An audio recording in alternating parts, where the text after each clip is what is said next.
Hey, how's it going, everybody? Welcome to another daily movie review. And today's daily movie review is going to be kicking off spooky season. It's October 1st. If you've seen a calendar, if you're coming late, it's October 1st. That's when this video will be published. This is a fun month. I'm always a big fan of Halloween and the Halloween season. You know, horror movie fan. I even got married on Halloween. So this series is going to be 31 days of movies, all culminating on my actual wedding anniversary. Yeah, me and my wife, obviously big fans of Halloween. So today we're going to be kicking things off with a movie I had never seen before but have been meaning to watch for years, and that would be 2015's The Blackcoat's Daughter. The film is directed and written by Oz Perkins, which is Anthony Perkins' son. It stars Emma Roberts, Kiernan Shipka, Lucy Boynton, James Remar, Lauren Holly, Greg Elland, Elena Krause, and others. The plot synopsis is two girls must battle a mysterious evil force when they get left behind at their boarding school over winter break. So that is a completely misleading logline. They are not battling in any type of real sense of the word battling an evil force. So this movie is basically one of your a demon possession movie, I suppose you could call it. Something akin to something like maybe The Witch. It's got that A24 sense of it. It is an A24 movie. So their horror brand, Hereditary, things like that. It has that kind of similar tone and attitude. It's like incredibly well manicured and well authored. Oz Perkins is a very good director.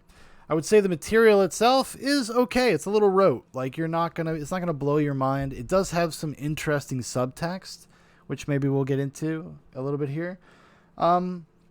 Yeah, but the story is really about a girl that gets possessed by the devil and ends up kind of murdering people at her school. She's at a boarding school. It's in between, I think, winter and spring break, and she's waiting for her parents to come pick her up. They haven't come to get her yet. And then there's another girl that's like sick, but she's really not sick. She just wants to hang out with her boyfriend, and she's pregnant. And they end up staying with just a few of the headmistresses over the winter break into spring. And then it's just kind of, and then there's a parallel story with Emma Roberts getting picked up from a bus stop by these two grieving parents as they're headed to a town near where she's like wants to go, and they have stories that are paralleling each other. And there's some interesting stuff in this. Like I said, I think it's really well directed. Oz Perkins has a really great sense of control over tone and atmosphere. That is the big takeaway from the movie, because the material itself, like his script, well, it's not bad or anything. I don't think it's a bad script. I just do think it's a little undercooked, a little underdeveloped. It's a story that plays out in sort of like kind of a mystery where it's revealing new elements of the story as it goes along. And that is kind of what keeps you invested, because you don't know the full context for some of the things you're seeing. But as the film keeps going, it reveals a little bit more and a little bit more of that information. And that's what keeps you invested. But once you get to the end, it kind of ends up being a little hollow. And I would say most of that is because the characters are so thinly drawn. I wouldn't even say they're kind of like archetypal in any real sense. They just are kind of very one note. And the only entryway to any of their lives is the most superficial things. Like you find out one of these girls is pregnant, and then that's supposed to invest you in her plight because she's a pregnant teenage girl. You don't learn anything about her attitude or what kind of person she is or how she feels about anything.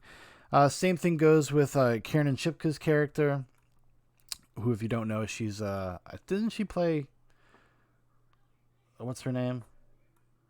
I know she's from Mad Men. She's Sally Draper in Mad Men. Oh yeah, Sabrina, The Chilling Adventures of Sabrina the Teenage Witch. That's kind of her new thing. But this was like you don't just get a sense of where they're coming from, and the movie kind of flirts with the idea like it's going to reveal something to you, and it never does overtly. I do think that there is some subtextual elements that are probably the most interesting part of the movie. I'm probably going to talk about a little bit of those. I might spoil some things in the process of doing that. I have no intention of really going to heavy spoilers though, but I just want to make a note of a few things I thought were interesting and cool about just kind of the story.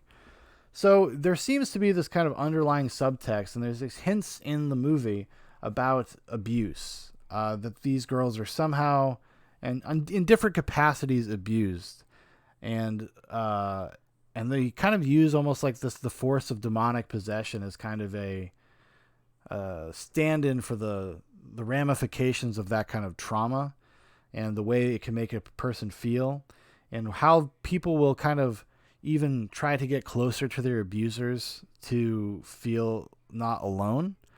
In the early goings of the movie, you have Kiernan Shipka's character, Kat, who's the girl who gets possessed.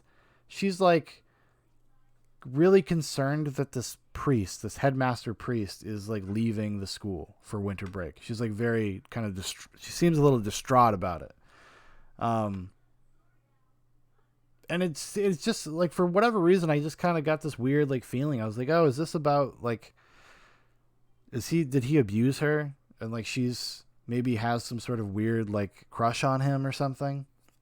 It kind of almost makes it seem that way. And then there's a few instances in the movie where they kind of reflect or mirror that scene when it comes to dealing with kind of like older men and younger girls, and sort of this weird predatory thing that maybe isn't necessarily actually there, but it's perceived to be there. Like that's how the girls feel. Whether or not it's actually were to be something to be played out in reality, I don't know. Because they even make an implication that these grieving parents, they lost a daughter. They pick up Emma Roberts at a bus stop. There's a scene that kind of implies that, a few times actually, a few moments in that sequence where they imply that maybe he had like abused his daughter. Like it's kind of strange. And this is just my first read on the movie. Like, it's not something I'm saying is totally there or anything like that, but I was trying to like just suss out like, what is the movie getting at? Like, what is it trying to communicate to me? If it really is just about like, oh, these are lonely girls and they will do anything not to be lonely, well, that's kind of fucking stupid. Because you have the main character basically kind of opens herself up to demonic possession because she feels so alien. She feels such an outsider, and that nobody understands her, and she's all alone. So she allows the devil to possess her, to feel close to someone. Because there's, at the end of the movie, she's basically getting an exorcism from the headmaster priest, and she's like looking off in the distance, in the near distance, and there's like a goat-like figure, and she's like, please don't leave. And then he disappears. So even the devil screwed her over. Even he didn't want to be around this sad sap. But yeah, that was kind of my initial reading on the film, that I think it is about trauma and abuse and the kind of complicated situation that is emotionally. Like, we have our moral system where we understand, we understand that that's wrong, but all the complicated emotions that go into it for victims, I do think some of that's there. There are a few things that happen at the end of the movie I kind of, honestly, I hate to say it, but I was kind of like, what?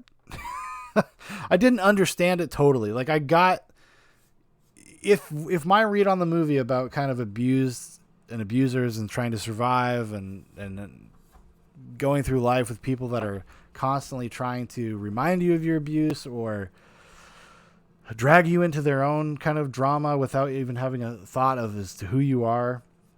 There's some kind of notions about identity and doppelgangers, and there's a few weird things in the movie that I don't have a full handle on, and probably would if I watched it again, honestly. I was folding laundry and doing some stuff while I was watching the movie. To be fair to the Blackcoat's daughter, I was not sitting there with the most rapt of attention. I mean, I was watching it, don't get me wrong.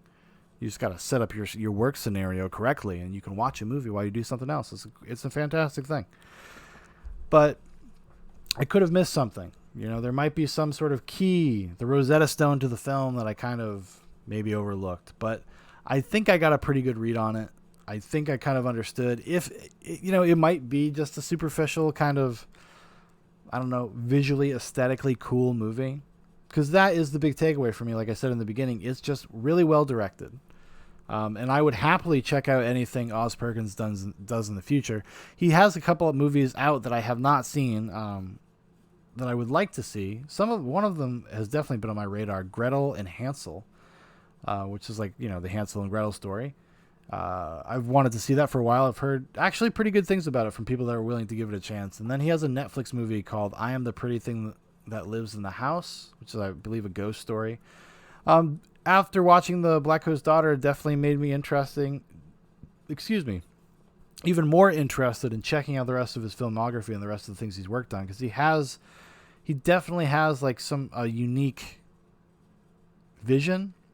Like, it didn't feel hacky or boring, and his direction is what elevates the material and what made it felt like it was interesting to watch. Even if the story itself was maybe a little all over the place, maybe not the most coherent thing I've ever seen. But if you're a horror fan and you're interested in just, I don't know, something different, maybe you like 70s horror films, like the kind of low-key 70s movies about demonic possession or ghost stories, a la like Rosemary's Baby or the Changeling, something like that. Maybe they're a little closer to something like that than maybe I don't know, House on Haunted Hill 2000 or something. Ghost Ship. Yeah, I would say definitely give it a whirl. It's not a waste of time at all. End up really enjoying it. I'll probably be thinking about it for a couple days. Honestly, I wish I kind of could have waited longer to do the review just so I could have stewed on it a little bit more, but such is life.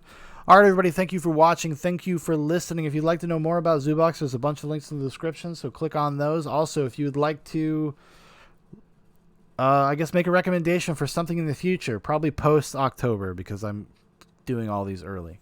But, so post-October, put in the comments, and I will throw it on the list. All right, everybody, you have a great one.